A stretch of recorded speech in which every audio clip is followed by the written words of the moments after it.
Beneath the northern lights, where winter breathes across endless fjords and whispers echo between mountains, the land keeps a memory, not written in runes or stone, but etched deep within the blood of its people. Each cell, each silent spiral of DNA carries a fragment of the North's forgotten saga. The wind that howled over the first ice sheets, the fires that burned in Viking longhouses, the songs of shepherds and seafarers, all of it lingers, waiting. For centuries, the story of Scandinavia was told in sagas and myths, tales of gods and warriors, of Odin's wisdom and Freya's tears. Yet beneath those legends lies a truer, quieter myth, the one written in the code of life itself. Because long before a word was spoken in Old Norse, long before the first axe was forged, waves of ancient peoples had already left their mark in the north. Hunters following reindeer across frozen plains, farmers bringing the seed and the sun northward, traders and wanderers crossing sea and tundra. And though their names have vanished, their essence has not. It lives on in the genes of millions who call Scandinavia home: Norwegians, Swedes, Danes, Finns, and the Sami, each carrying a strand of a story that stretches back tens of thousands of years. Today, scientists are beginning to decode that story, strand by strand, discovering that the DNA of the North holds secrets far older and far more intricate than even the sagas dared to imagine. What if the Vikings were not the beginning of the Scandinavian story, but only its echo? What if the true origins of the North lie buried beneath layers of migration, survival, and transformation? This is the tale of how ice, time, and humanity shaped the people of the North, and how ancient DNA is finally revealing who they are. Scandinavia, the vast peninsula of the North, stretches from Denmark's gentle fields to Norway's rugged coasts and Sweden's endless forests. To the east lie the mysterious lands of Finland. To the north, the tundra, where the Sami still follow the reindeer across the snow. For centuries, this region has been a crossroads between worlds, between Europe and the Arctic, between land and sea, between myth and reality. The Scandinavian peoples have long been admired for their maritime prowess, their resilience, and their culture. Yet, for all their fame, one question endures: where did they come from? History gives us fragments: the Viking Age, the Norse expansion, the sagas of Iceland. But genetics tells us what the myths could not: that the roots of Scandinavia reach much deeper than any empire or conquest. In recent years, breakthroughs in ancient DNA research from burial sites in Sweden, Norway, and Denmark have uncovered a complex genetic tapestry. These studies show that modern Scandinavians are not the descendants of a single tribe or race, but of multiple waves of ancient peoples, each carrying different stories within their cells. Some of these lineages stretch back to the Ice Age, when the first humans ventured into the newly thawed lands after the glaciers retreated. Others trace to farmers from the Middle East who brought agriculture and new ways of life to Europe. And still others bear the genetic imprint of migrations from the Eurasian steppe, fierce herders who reshaped the genetic map of Europe nearly 5,000 years ago. When all these threads are woven together, they form something extraordinary: a genetic portrait not of isolation, but of connection. The Scandinavian genome, it turns out, is not a frozen relic of ancient purity. It's a living testament to thousands of years of movement, contact, and change. So when we ask, who are the Scandinavians? We are really asking, whose stories live within them? And the answer, written in their DNA, is more layered, more human, and more beautiful than legend alone could ever tell. To understand Scandinavia's DNA, we must journey far beyond the fjords, to a time when Europe was a frozen wilderness. Around 20,000 years ago, during the height of the last ice age, glaciers blanketed the region. No humans lived there, only the winds, the mammoths, and the endless snow. But as the climate warmed around 11,000 years ago, the ice began to retreat, revealing fertile valleys and shimmering lakes. The first pioneers, small bands of Mesolithic hunter-gatherers, followed the herds north. They came from Western Europe, their ancestors tracing back to a population geneticists call the Western hunter-gatherers. Their DNA still lingers in modern Scandinavians, a faint echo of the first souls who walked this land. Their lives were simple yet profound. They fished in cold rivers, crafted tools of flint and bone, painted with ochre. Their survival shaped the earliest genetic foundation of the North, resilient, adaptive, and deeply tied to the rhythm of nature.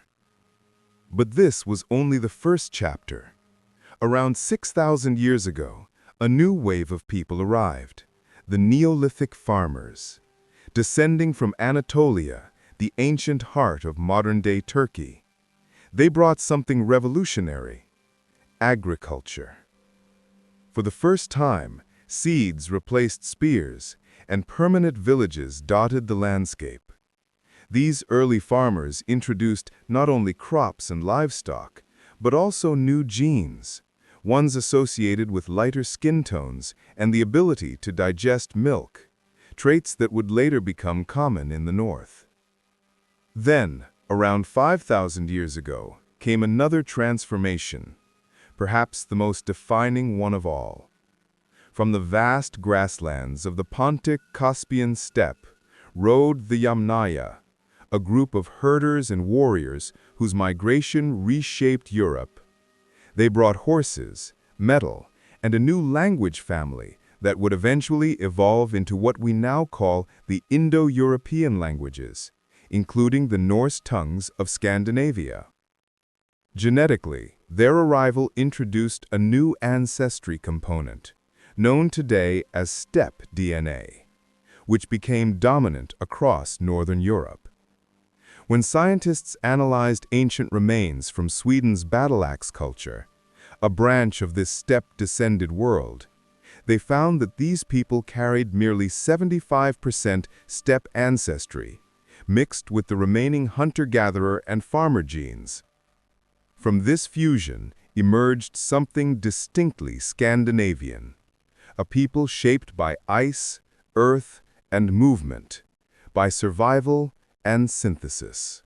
As centuries turned, Scandinavia became both a refuge and a crossroads. The Bronze Age, roughly 1700 to 500 BCE, brought connections with southern Europe. Trade in amber, copper, and tin, and the rise of a seafaring culture that foreshadowed the Vikings. Ancient genomes from this era revealed genetic stability. The earlier steppe ancestry persisted, though small influxes from Central Europe added subtle diversity. By the Iron Age, Scandinavian societies were forging identities recognizable today, but the DNA of these people still whispered of distant lands. During this period, subtle traces of genetic input arrived from the east, possibly connected to the Finno-Ugritic-speaking peoples of the Ural region. Their genes and languages contributed to what would later define the Finnish and Sami populations. The Sami, in particular, retain a unique genetic signature, blending ancient European hunter-gatherer DNA with Siberian ancestry, a combination unlike any other in Europe. This heritage marks them as descendants of a people who adapted to the Arctic's unforgiving beauty for thousands of years. Then came the Viking Age, approximately 800 to 1050 CE, a period that didn't so much change Scandinavia's DNA as scatter it across the world. From the fjords of Norway and the coasts of Denmark, seafarers ventured to Britain, Ireland, France, Iceland, and even North America. They left behind traces of their genes wherever they went, and in return brought home fragments of others. Modern genetic analysis of Viking burials, from England to Russia, shows that the Viking world was far from ethnically uniform. Some Viking warriors carried Southern European, Celtic, or even Slavic ancestry. The Vikings were not simply raiders. They were traders, settlers, and explorers who bridged continents through both sword and song. Their legacy still lives in the genomes of millions across Northern Europe, the British Isles, and beyond, silent testaments to the era when the North ruled the seas. After the Viking Age, Scandinavia continued to evolve, culturally and genetically.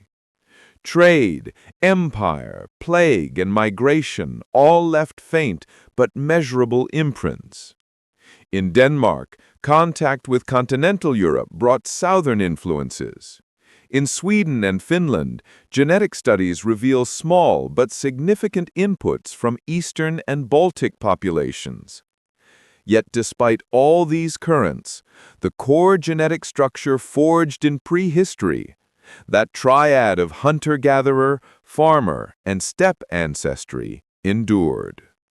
And it's this continuity through change that defines Scandinavia's DNA story. Not purity, but persistence. Within this complex ancestry lie certain traits that make Scandinavians genetically distinct. For one, light pigmentation, fair skin, blonde hair, and blue eyes, reaches some of its highest frequencies here. While often associated with the Vikings, these traits began appearing long before them, likely favored by low-light northern environments that demanded efficient vitamin D synthesis. Another notable feature is the high prevalence of the lactase persistence gene, LCT, which allows adults to digest milk. This adaptation, inherited from Neolithic farmers and later selected in the cold north, where dairy provided crucial nutrition, is now found in over 90% of Scandinavians, among the highest rates in the world. Scandinavians also carry distinctive distributions of Y chromosome haplogroups, particularly I1, a lineage tracing back to Europe's earliest hunter-gatherers and now common in Sweden and Norway.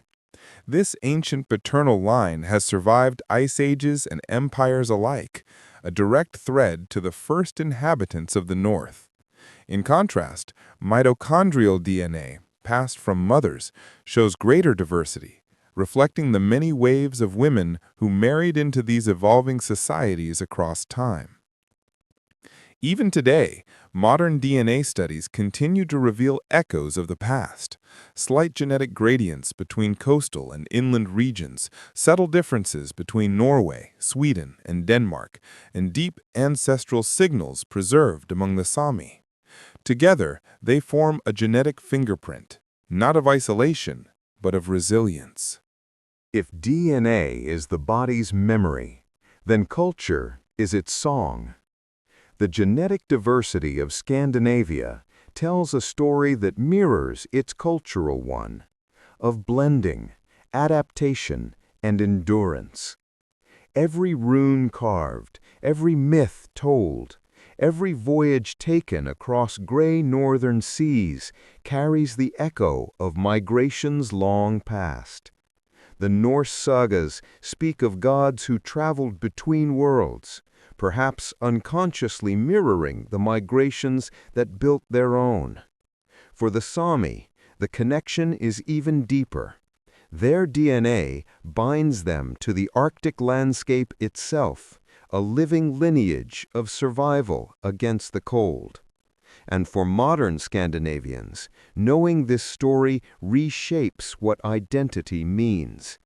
It reminds them that being Nordic is not about ancient purity or bloodline. It's about being part of an ongoing human story, written in shared genes and shared journeys. The past walks with them, coded in their cells, whispering through the generations that every life is a continuation of another's dream. From ice to empire, from hunter to Viking, from gene to story, the tale of Scandinavia is one of transformation. Ancient DNA has shown that the people of the North are not the descendants of a single origin, but the inheritors of many. The Western hunter-gatherers who first followed the reindeer, the Anatolian farmers who brought seed and sun, and the steppe herders whose language reshaped a continent. Together, they wove the fabric of a region that still glows beneath the aurora, resilient, evolving, and interconnected.